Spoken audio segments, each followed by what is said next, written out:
Hey, how's it going, everybody? Welcome to our first ever Goblin Rides podcast, where we're going to be discussing everything motorcycle related and everything not. So today on our first ever episode, I'm joined by my wife here, and we're going to be talking mainly about why she stopped riding motorcycles. So, okay. Hello, wifey.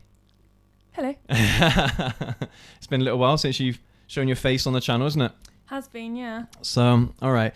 This is kind of going to be replacing our live show, isn't it? It is, yeah. For the most part. It's not like we're going to not go live ever again, but it gives us a little bit more flexibility doing it this way in terms of how we want to film it, when we want to film it, things like that. And if we need to edit anything, it gives us the opportunity to do that. If we say something that's a little bit too, I don't know, offensive or something. Not that we try to be offensive, but something we want to take back. Yeah, something that we think maybe shouldn't make it live on air. Yeah. So this is the format going forward. I hope you guys appreciate it. And I mean, with this format, we can have multiple different camera angles as well to make it a little bit more dynamic and a little bit better for you guys. All right. So, I mean, is there any news that we should talk about first before we jump into the main topic of today's show? I mean, just anything really. Like, is there anything interesting that you've been up to? Or we got the dog here, by the way, as well, just in case you haven't seen him. But he hasn't been on the channel for a while either, has he? No. So, well, I've got some news because since we sold the ZX9 and we bought the Daytona, I'm still looking to buy another motorcycle. But pickings are really slim. There's not a lot out there at the moment, at least. Not that's the really dirt cheap stuff, the stuff that no one else wants to buy, which is the kind of stuff that I'm looking to buy. Maybe it's just the time of year because it's the winter and things like that. But yeah, it's going to be a little bit difficult. And I think I'm not sure if I'm going to have any specific challenges in mind. You know what I mean? With this next motorcycle, I'm just going to buy a motorcycle that I think is cool. Is that all right? Do you think I should do that? Or should I don't know, caveat it or make it more storyline-ish? Do you know what I mean? Yeah. Well, like episode 3. Yeah. No. like there's a reason or there's a purpose. No, because I think every bike that you've brought so far, you've brought because you wanted to do a certain type of bike challenge or a certain amount of money spent on a bike. Yeah. I think it would be nice that you buy a bike that you buy because you like it, you know? Yeah, but to be fair, the first bikes on the channel were like that anyway. Yeah, but they're your personal bikes, really, aren't they? Like the ZH2, the ZZR, the CBR 600RR. These are all bikes that I actually wanted, whereas the ZX9 was a budget super bike challenge, something that could do over 150 mile an hour. The Daytona, that was a Eurobike challenge. Because I do want to do like a daily rider challenge or winter rider challenge, something like that, where I buy the cheapest possible bike I can that can be used for everyday things. It's comfortable. You can use it for long journeys. You can use it for all sorts of different things. Just something that you can get out your garage, don't have to worry about maintenance too much, not too expensive, something that's reliable and you can just depend on as an everyday thing. And maybe doing some challenges like trying to do a shop with it, you know, like one of our shops where people would normally take a car to do these types of shops. Well, could you do it on a particular type of motorcycle? You know, maybe that's got panniers and a top box. How much shopping could you fit on a motorcycle? And just kind of see how practical bikes can actually be. Sounds like you've got a challenge set for yourself already then. Yeah, I know, but that's the thing, is that because there are such slim pickings at the moment, like, because we have at the moment we've got the budget to buy 2 bikes. Yeah.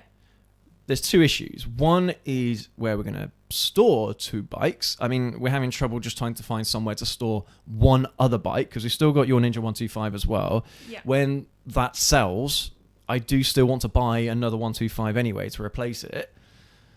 So, yeah, it's a little bit... logistically, it's getting quite difficult at the moment. But, yeah... So I have these things in mind, and because the Daytona is not going anywhere anytime soon. We're going to be keeping that until I think June time, roughly May, June is when we're going to look to replace that bike. Yeah, that's a while away, isn't it? Exactly. So at the moment, yeah, we have to try and find This is why I keep toing and froing between a motorcycle for a challenge-based video or a motorcycle that I just think is cool or something that I want. Because if it's something that I want, I'm more motivated to actively try and find space for it, you know? And I won't let it deteriorate, things like that. If it's a really cheap, boring motorcycle, because a daily rider motorcycle inherently is probably going to be a little bit more boring than something like the Daytona, for example. I'm not throwing shade at people who like touring bikes or adventure bikes or what have you. We've had this discussion before. It's just the type of motorcycle that I would find boring. Yeah, it's you know what I mean? your personal preference is, isn't it? Yeah, exactly. So that's the challenge at the moment, is figuring out whether or not I want to spend more money on a bike that I actually really want and think is cool. And again, that's something else that comes into play, is whether or not it will be good for the channel. The Daytona hasn't done all that well for the channel. That surprises me though. So, like, I thought it'd be, people would be like, oh my god, that's such a different bike to what you've had before. Let's watch what's going on. I mean, maybe you lot can let me know down in the comment section if there's a particular motorcycle that you would like to see, one that's cool, you know, something interesting rather than just I don't know, just something random. Maybe, I don't know. Well, yeah, you guys let me know what kind of motorcycle you want to see on the channel. It doesn't have to be a specific bike, but what kind of bike you'd like to see on the channel. Because we still need to buy a cruiser. We bought super sports. We've got nakeds. We need to buy an adventure bike. We need to buy a touring bike. But I don't know if I want to buy those kinds of bikes first, and I don't know if they're going to be any good for the channel. That's what I'm trying to figure out, if you know what I mean. Yeah. So, yeah, that's the challenge at the moment. But we'll see. I mean, I've got some motorcycles in mind that I am looking to buy. Me and the wife we've had the past couple of days off. Yeah. Because we had a Halloween party, which was a lot of fun. And, yeah. But, yeah, so we recovered from the hangover.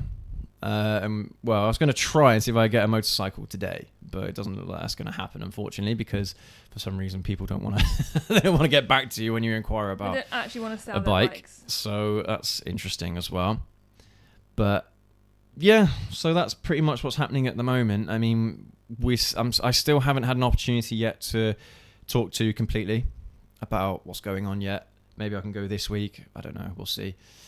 And I still haven't had an opportunity yet to talk to some other dealers around, because Completely was close by. So I've got Fraser's as well, which is close by, which I've done some work with them before, but they don't quite seem as into it, you know.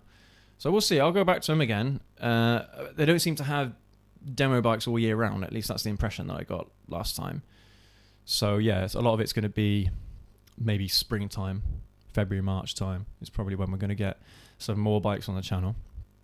But yeah, so that's kind of what's going on there. All right, shall we crack on with the main topic of today's show? Yeah. So, okay, how do you want to approach this? Because I know it's quite a sensitive subject for both of us, because we've had arguments and things about this. Before we continue, there's a squirrel behind me. Yeah. Okay, Yeah, on the fence. Growling. I don't know if that camera there can see it, but yeah, it's up on the fence. He's like pin focused on it, and he keeps growling. So we get loads of squirrels running across the roof of this little annex that we've got here, and running across our fence line down there. Yeah, little sweeties. I think the first thing that I want to say is, now I have to word this in such a way that you'll see why I'm struggling to word it. Sorry. Just so I can direct it a little bit more, because I'm talking a bit close to the mic than you are. Well, yeah, I've got a dog in there. there. Yeah, exactly. This has been my decision. It hasn't been, and even though we've had differences of opinions about things, you've never tried to force me to do it, even if I haven't to continue doing something. So, and at no point was any of this your idea. I just want to put that out there, because I don't want people coming at us in the comments saying, you never wanted to do it, you were pressurized, or he should have made you do it. Because just don't. just don't. To be honest with you. Yeah. So, of course, when we've done videos before about you riding bikes, and that's not going to stop either, is Oh it? no, Like 100% you testing not. out bikes Oh because no, I actually enjoy that part of it. because it's not like you don't know how to ride a motorcycle. Oh, yeah. It's a personal choice more than anything else. It's not a skill issue, as some people would say. So she is going to still take out some of our bikes. So the new bike that might come on the channel, we've still got to do the ZH2. Yeah. So we still plan for that to happen. That's not changing anytime soon. And if you want to see me on those, great. If you don't watch the videos. It's all I'm gonna say. It is what it is. I mean, some people don't trust their wives, and that's fine. I do. So, and the thing is as well, like, it doesn't matter if you drop the bikes. That's content. Yeah. It doesn't matter to me. I think the that's whole. partly why I'm just like the ZH2 worries me slightly because it's like the newest bike. It's the most like prestigious that we've had. I've already dropped it. That's true. And it took it really well. And it's got frame sliders on it now as well. It should be fine. Did it take it better than you did? Oh, yeah. It took it like a champ. And I was bawling. Well, you guys have all seen the video. But this is the thing. Like, let's just take, for me, if I backed my car into a fence, I'd be like, oh, for God's sake. I've done that as well. Yeah, Back the wife's bike into a fence. Wife's car. Yeah, Me. but if you did it, I would just be like, okay, it's fine. Like, I can't say anything. It's the same with bikes. Like, I'd be absolutely miserable if I dropped your bike, even though you're like, I'm like, no. It is what it is. But that's my own little hang up. But yeah, I'm still going to be trying these bikes because I can. But yeah, like you say, it's not a skill issue. It's not that I can't do it. It's that my own personal choice right now is to not do it. Let's discuss that a little bit further. What are your reasons for stopping?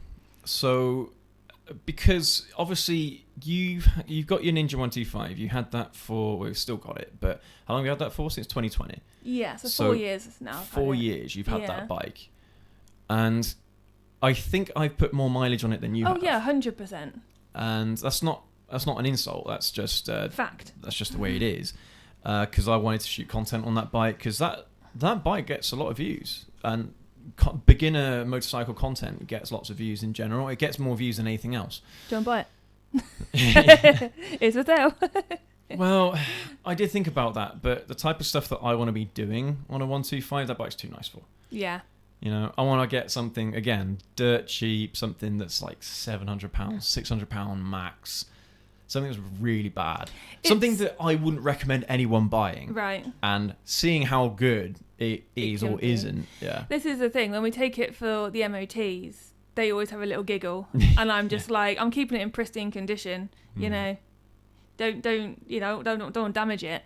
But for me, it was always an internal and external struggle to actually want to go out. And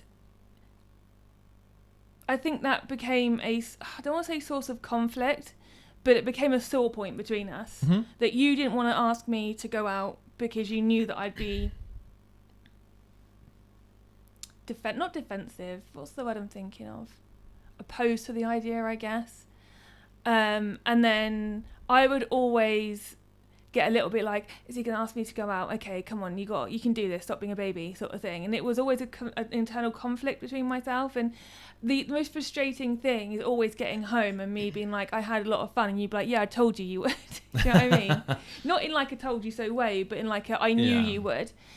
But there just became that point of where this struggle was just happening, and it was making your life miserable. It was making my life miserable.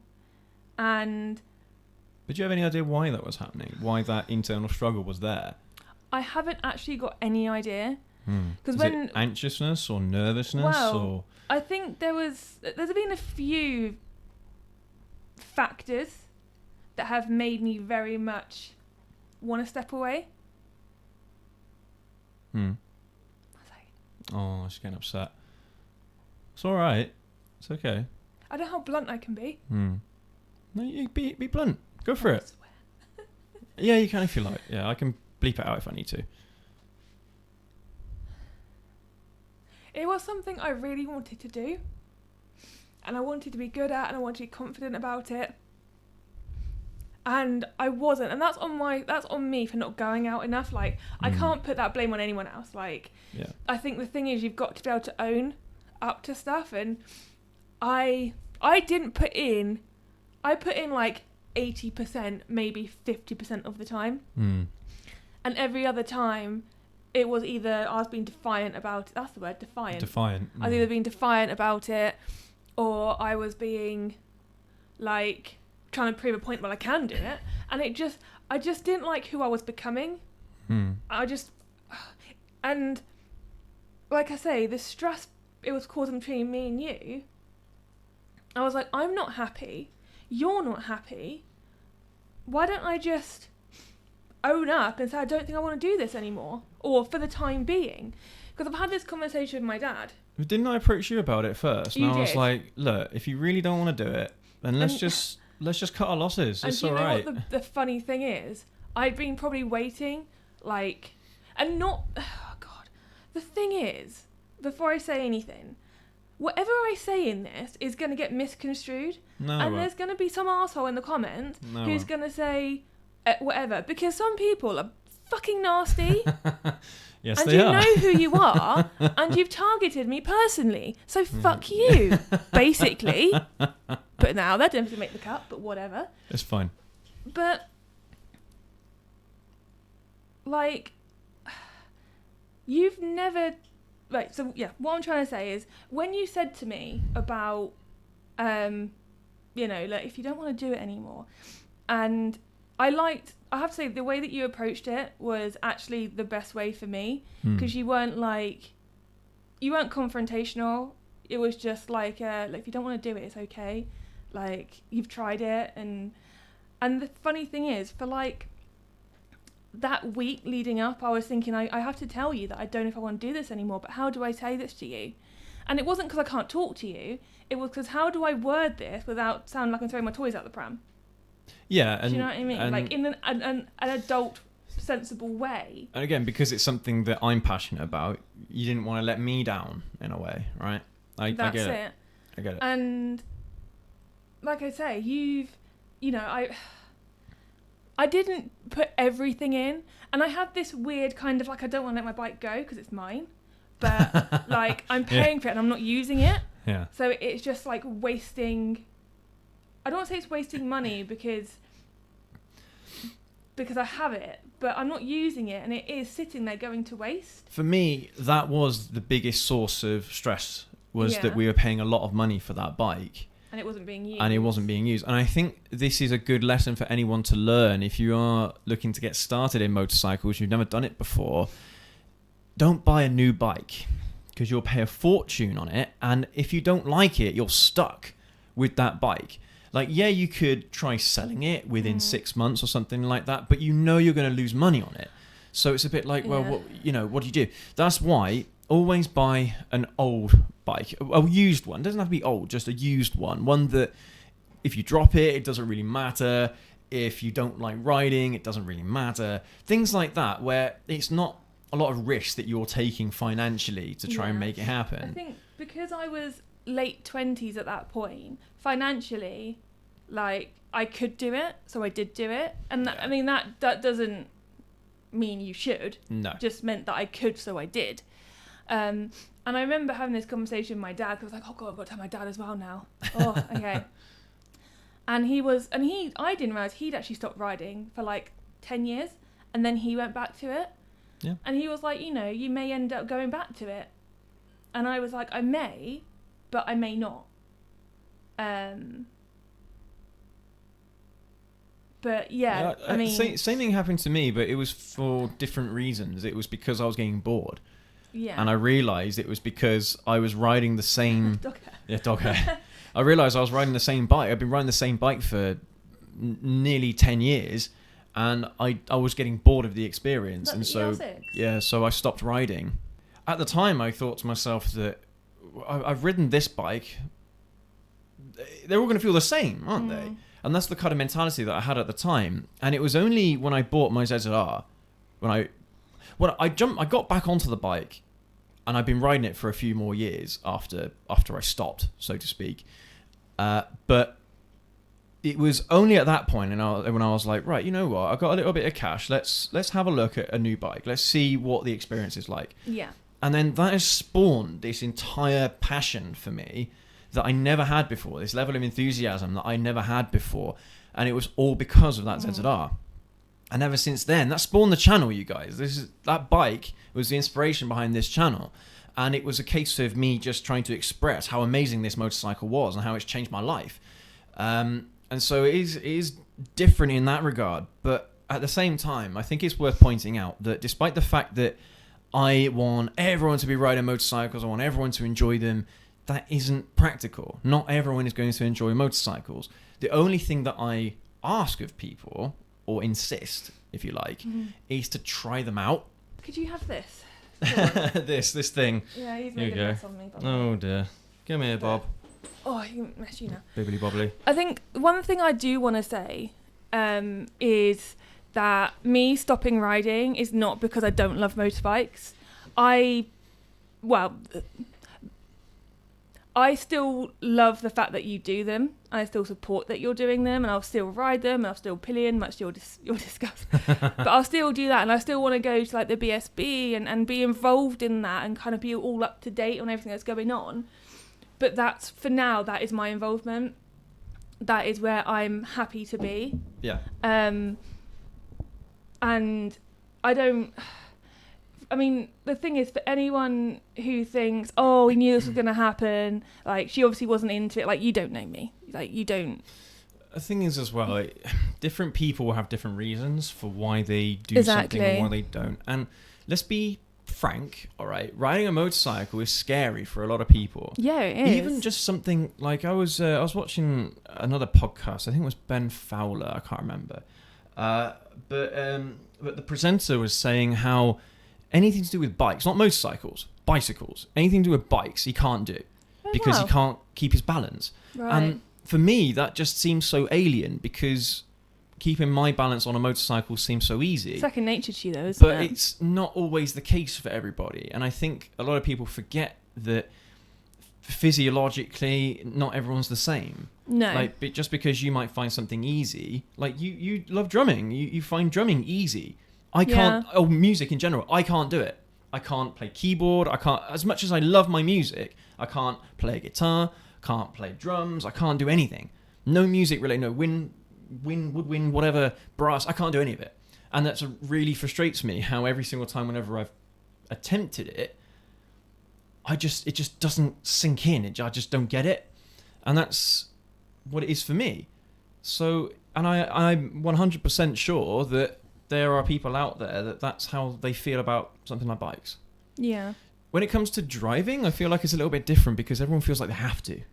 Yeah. No matter how good or bad they are, no matter how nervous they are, they have to. They have to get involved in driving because as much as people want to be all holier than thou about, saving planet, things like that, driving a car gives you so many opportunities that you would never have had. Yeah. We have a friend who literally has just passed their driving test. They've got a car and they were stuck in this same job that they hated. They're still doing it, unfortunately. But it was only a little while ago since they actually passed their driving test. Yeah, wasn't that? Like maybe a month ago. So they haven't really had much of an opportunity to see what else is out there job-wise. But the only reason why he stayed there or is staying there is because it's a walk away from his house. Yeah, the commute was walkable. Yeah. Whereas that's no longer an issue for him. So it's just one of those things that opens up so many different opportunities for you, for work, for even family or socially. Yeah. So people, I think, feel like most of the time they have to drive a car, whereas people don't feel like they have to ride a motorcycle. So there is always that difference between the two, despite the fact that 90% of the time, in fact, no, sod it, 100% of the time, riding a motorcycle is going to be way more fun than driving a car. Yeah. So it's just, and for those of the car guys out there, all car guys are motorcycle guys. They just don't know it yet. Okay, you heard it from me first. Take that to the bank. No, people have said that before. It was on Big Time. It's Donut Media. Yeah. So Big Time, it was a channel that two of the presenters from Donut, they left Donut Media. I think they still do some freelance work for them every once in a while, but they started up their own channel. I call it Big Time. And they're doing all sorts of car stuff, motorcycle stuff. And I first heard that phrase from them. I was like, that's so true. Because it is, honestly, guys, once you've got your leg on a motorcycle, it's just like the type of experiences you can get on a bike, you'd have to pay over $100,000 for in a car. Yeah. That's the gap. You know, I could be buying a motorcycle for $2,000 or $3,000, and it has levels of performance from a car that is probably worth close to $100,000. Okay, maybe $80,000, but you know what I mean. It's totally accessible to the vast majority of people, whereas a car that's between 50 even to $100,000, that's not accessible for most people. And it's a no-brainer for me. If that's the kind of experience that you want and you've never had it before, but you want it, get a bike. Seriously. Sorry, going a little bit off topic there. All right. So I don't know if we've actually answered the question why you stopped riding. Is it a confidence thing? Is it like a personal anxiety? Is it like a stress thing? Like what emotions do you feel when you are about to get on a motorcycle and ride it yourself? To me, I think there's a few factors behind it. One of them is, it's a confidence thing, because I can balance. I know where everything is. I know what I need to do. Like we said, it's not a skill issue. No, I haven't come off the bike. I mean, well, I dropped it, but I was going 5 miles an hour. And we were practicing at the time. Yeah. So there was always that risk that you were going to drop it. Yeah. But yeah, I think it is. I think I feel, to a degree, more exposed on a bike. Which you are. Yeah. Can't deny that. And so this is a bit of a double-edged one. This is a kind of like, you get stuck in a loop with this. Yeah. So you have L plates on. People see L plates. People treat you like a learner because that's what you are. But I also have mad anxiety around doing the actual test. So I don't do the test. I keep the L plates. So people treat me like I'm an L plates person. But for me to progress, I have to do the test. But for the test, it gives me anxiety. And I get stuck in this loop that I can't get out of. So part of it is the fact that, like, even doing my CBT, which is basic, and I can do it because I've done it twice, gives me insane stress. Like, it just does. The thought of it, the anxiety behind it. And that's the one thing that I've been trying to encourage you to do whilst you have a bike, is to try and get your full license, because whilst you have the opportunity, because you can just do a direct access, you don't have to worry about A2 or anything like that. Once you've got that under your belt, then that's it. You don't have to worry about it ever again. And then if you decide to stop riding for a few years, then come back to it, you're not starting you from don't scratch. have to worry. No, you're not starting from scratch. You can literally just buy any kind of motorcycle you like. And it's like, we've had this discussion before as well about motorcycles that you would have if you had a full license, and you get excited about the idea. And so but it's the fact that I don't know if I want to do the full license. Yeah. And that's the thing. Like, I like the idea of having an A2 bike, but and it's not a laziness thing. Mm-hmm. It's not that I can't be bothered. It's the fact that, you know, exam anxiety, the stress that it puts me under, and the thought of having to do it. Like, it's like a CBT on steroids. Here in the UK, the motorcycle test is very stringent, and it's hard. Genuinely, it is a difficult test to do, especially if you don't have as much confidence as someone like I do, or I does. It's because, so you've got 2 modules as well. So you've got the street riding part, which arguably is actually the easiest bit. Then you've got like the test environment bit, mod 1. That is arguably scarier than anything else you'll ever do, because it is in such a closed space, and you've got to be riding pretty fast on a 125. If you are, is it under 19 or 18 something, on a 125, you've got to try and do all this stuff on a 125, and it's, it's not stuff you get to practice anywhere else other than on that course. So for me, that's why it's the hardest bit, because when you ride a 125, we ride a motorcycle, you can practice all the street riding bits and bobs, because that's easy, because you do it every day. But when you have to do something that you're not used to doing, I think that's when it becomes really difficult for people. Yeah. But I remember when I did my motorcycle test, there was a lady, an older lady, who was riding a Cruiser 125. I can't remember what it was. It's probably some Chinese thing. But we were on the practice run trying to learn how all the different parts of the course work. And it was the one where, I don't know if they still do this one, they might do, where you got to get up to 40 mile an hour around a swooping bend. Bearing in mind there's gates and fences all around you. So you got to get up to 40 mile an hour. You have to go through a speed gun, so they make sure you're over 40 mile an hour. Then you have to do an emergency brake. And the instructor will just, like, randomly, they'll just put their hand up. And I remember this lady, how she couldn't get to 40 mile an hour going around that bend. She just couldn't do it. It was like a mental block for her, even though the instructor got on her bike and proved that you could do it.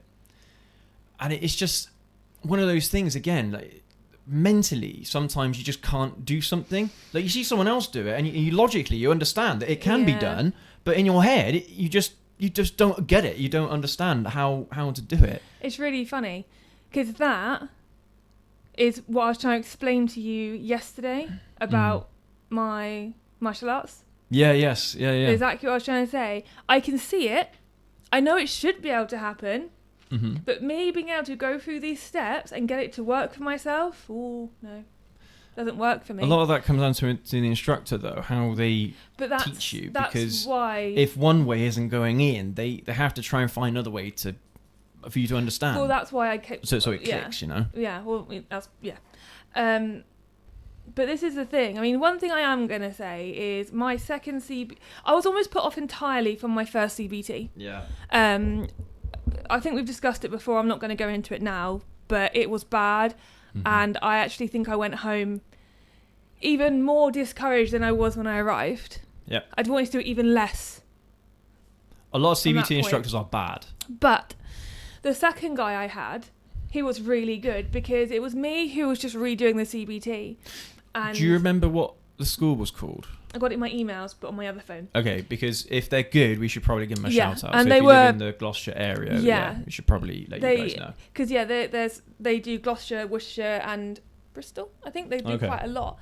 And so it was me doing my CBT a retake, and this guy doing a CBT as a retake because, bless him, he'd got to mod 1, completed it. By the time he went to do mod 2, his CBT had expired. Oh, so we had to. So that was it. So, but the guy was like, he has to keep us for 6 hours. So he said, you know what, I'm going to do some mod 1 training with you. And we ended up doing that's cool. some stuff. I mean, I wasn't very good at it, but it was me really for this other guy. Yeah. But it was really interesting to see, and you know, and I, like, you guys don't know me, and I'm just a blanket thing. You don't know me, but she's got some. I've got some unresolved anger. Yeah. About some stuff. she's got some. It's a separate podcast, and you will listen to me, and you will take it in. So that is coming, I think, at some point. I've got to get some stuff off my chest. Yeah. We all of us creators can talk about people in comments and how.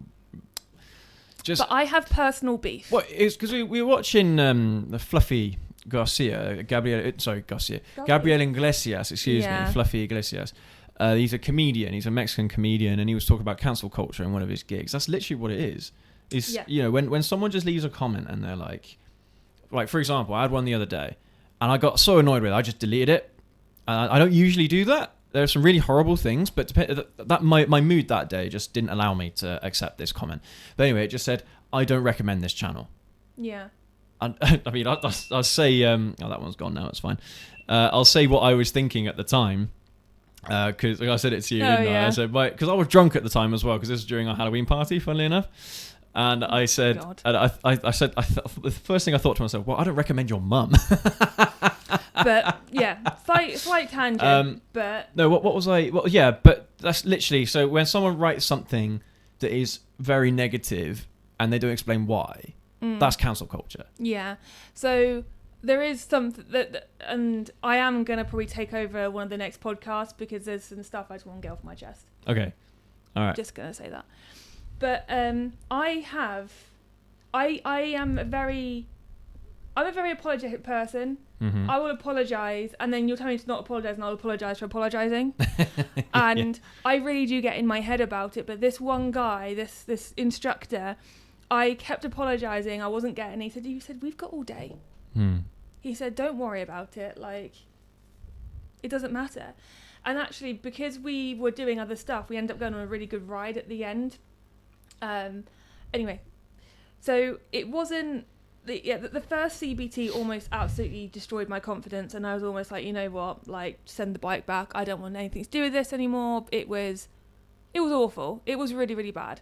And that's what happens, isn't it? Like, people just lose all their confidence. They're just like, I just want to give up. And I think that potentially played a part into me being like, I don't know if I want to do this, because this CBT guy, and again, I don't want to hear any of this. You should be encouraging her, because you were. Like, I can't take that away from you. But have you ever had it where someone says something to you and it niggles and it sits in your head and you hear it and you hear it and you hear it, and no matter what anyone else says, loved one, anyone, you can't help but hear that? And I think that's kind of what happened, is that he got in my ear about stuff. And I had to have like a teaching assistant on this CBT, and this guy just put me down, this main instructor. I think that started a bit of a dive for me, and I couldn't get out of it. These CBT instructors, they really don't understand how they're ruining the hobby.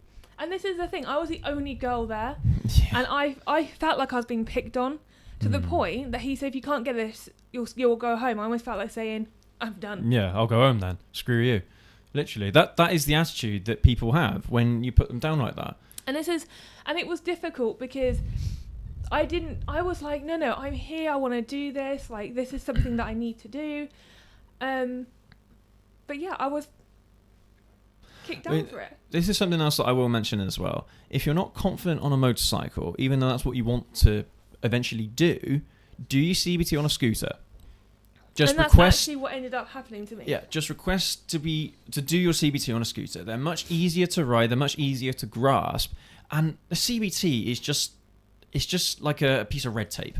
Yeah. Right? All you got to do is get that CBT, and you can start riding a motorcycle. Just buy a motorcycle and then start practicing in your own time, either with someone that you trust or even on your own, just looking at YouTube videos and things like that. We've got plenty of content. There's loads of really good instructional videos out there that don't judge you for getting something wrong.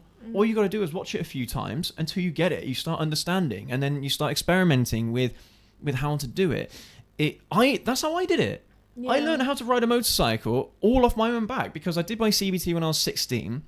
I had a scooter whilst I was 16. The scooter got stolen when I was 17, so I had to buy a motorcycle. I had to learn how to do it, and this was before YouTube.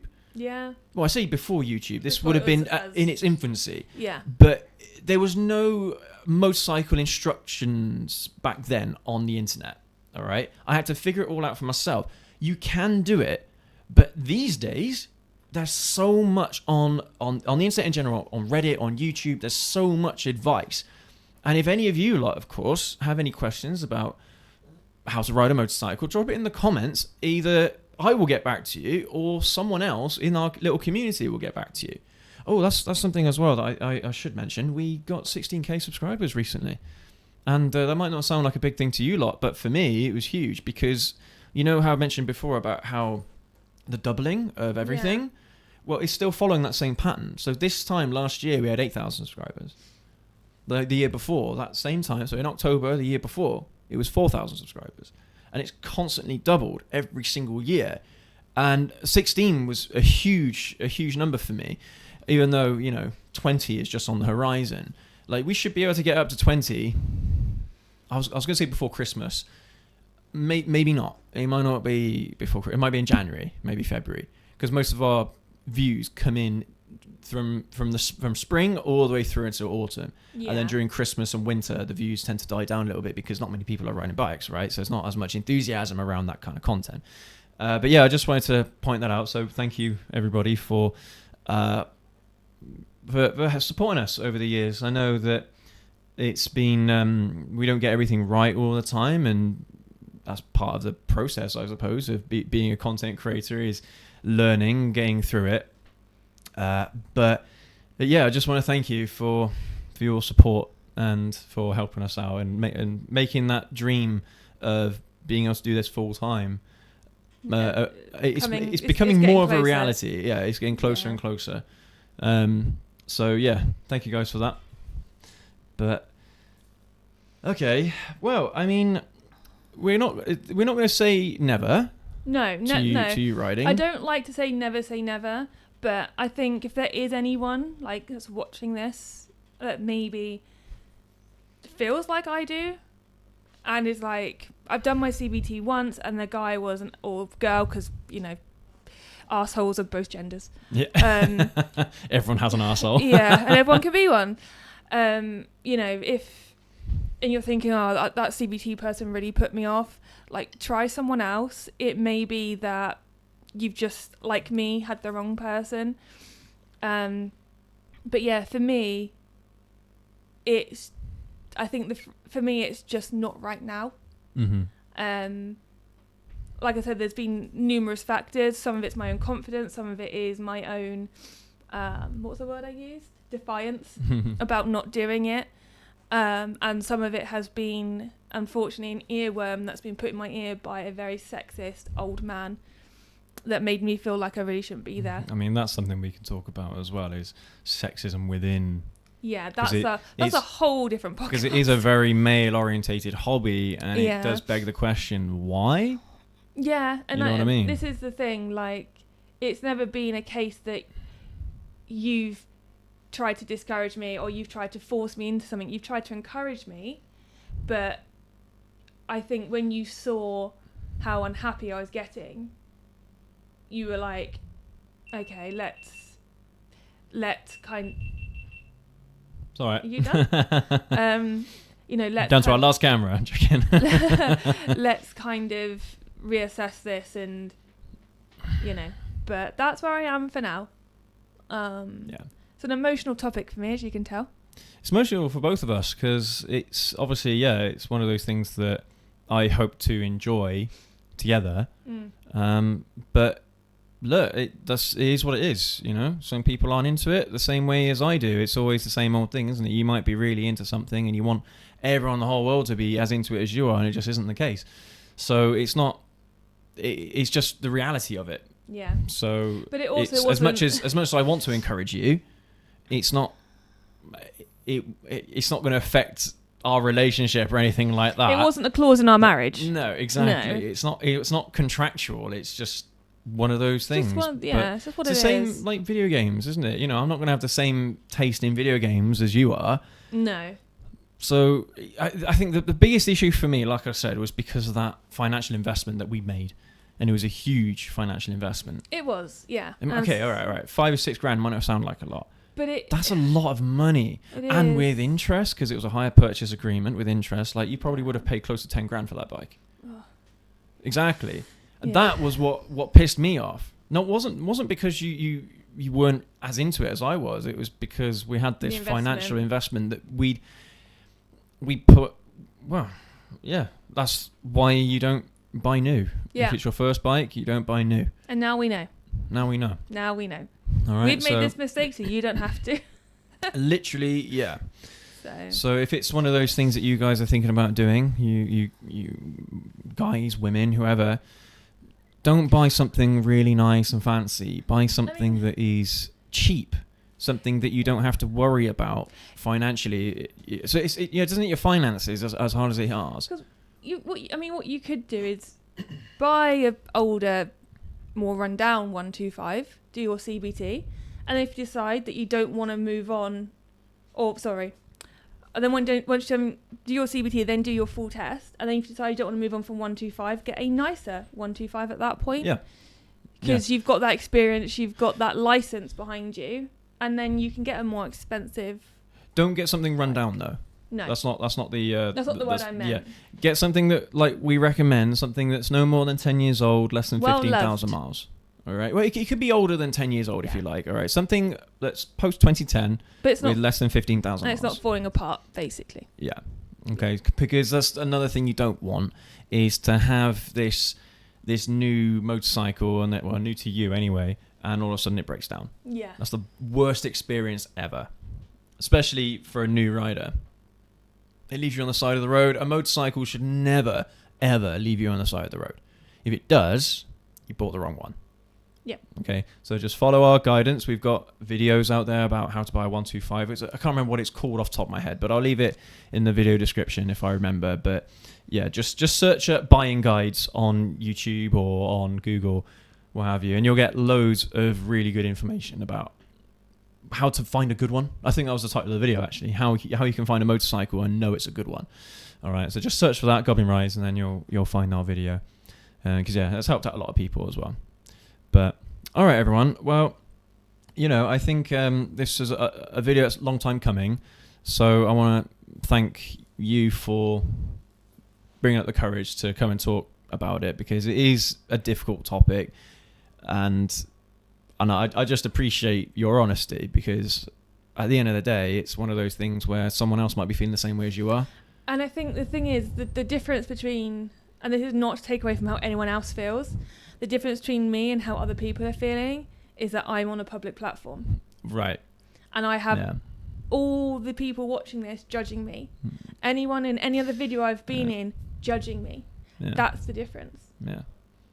So we all feel the same, but unfortunately I'm going through this more publicly. But this is good for people who are in the same position as you are, who they don't, either they're in limbo about whether or not they want to continue riding, or if it's just downright one of those things that they can no longer do for whatever reason that might be, whether if it's personal, physical, whatever it is. Like, you might love the idea of riding motorcycles, but if your balance is shot to bits and you can't balance a motorcycle and you've tried it, well, then you probably shouldn't be riding a motorcycle. Ride pillion instead, Yeah. That's an option for most people. And I think off the back of this, if you have questions for me, feel free to put them in the comments. Depending what they are, depends on if I'm going to answer them. I'll be honest. But if you have questions, ask them. It can't hurt to ask the question. Yeah.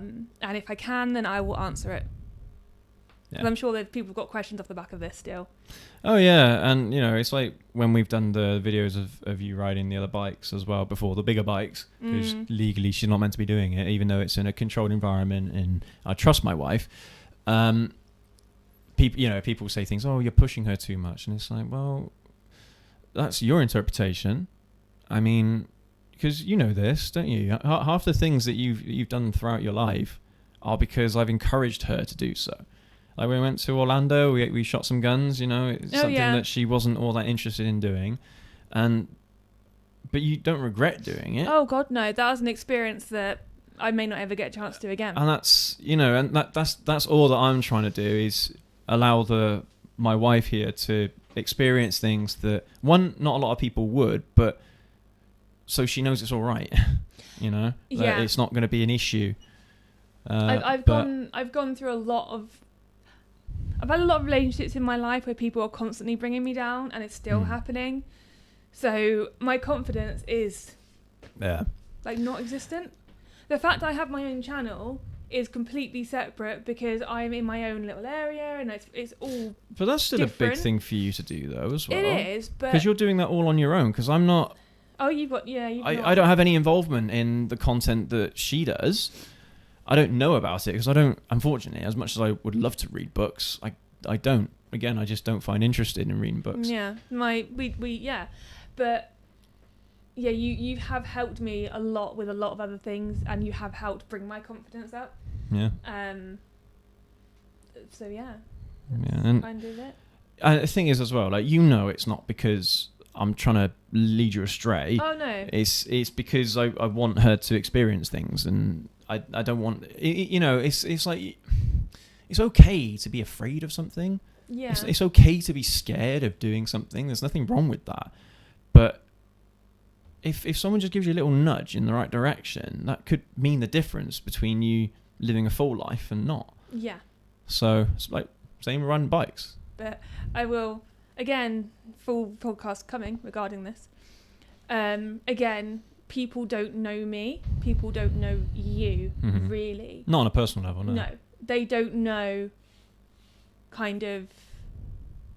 Yeah, that's it. That's one thing I'm going to say about that. Yeah. But I mean, there'll be another video around Yeah.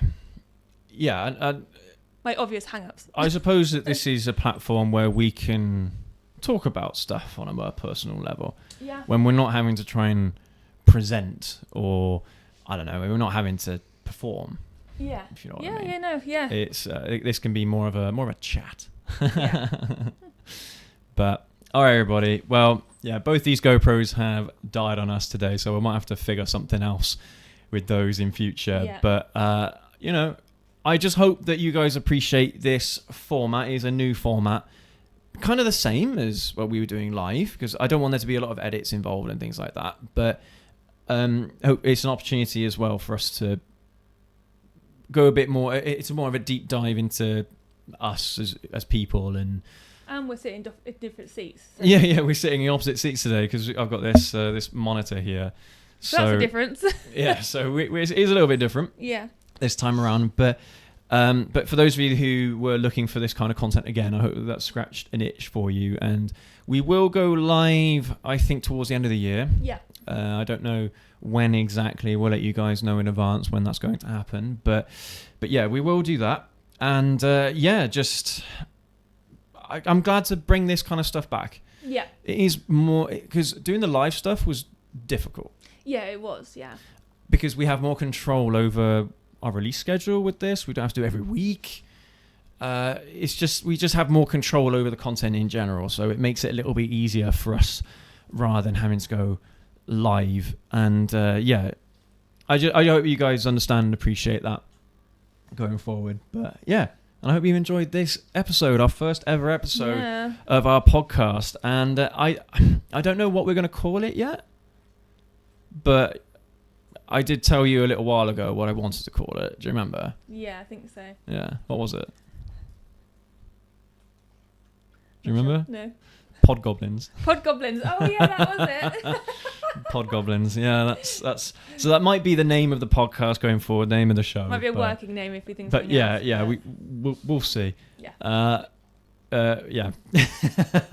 And everybody, yeah, thank you so much for joining us on today's show. I hope you enjoyed it, and I hope you've got some insights into, how the wifey feels about all of it, why she isn't riding as much or at all anymore, and why she's selling a bike. Because I already told everybody a little while ago that you're selling your bike. I didn't want to tell them why you were selling your bike. It would have been great that it's I've done my A2, don't need it now, but that's not the way it's turned out right now. But this time. But look, yeah, we have choices going forward. In the future, she might pick it back up again. We will see. But I'm not going to force you. I'm not going to. No, I know. I'm not going to push you in that direction. If it's something that you want to do, and she can approach me about it. Yeah. Yeah. Mm-hmm. Awesome. Deal. All right, everybody. Yeah, thanks again, everybody. Take care. Ride safe. We'll catch you all in the next video. Have a good one.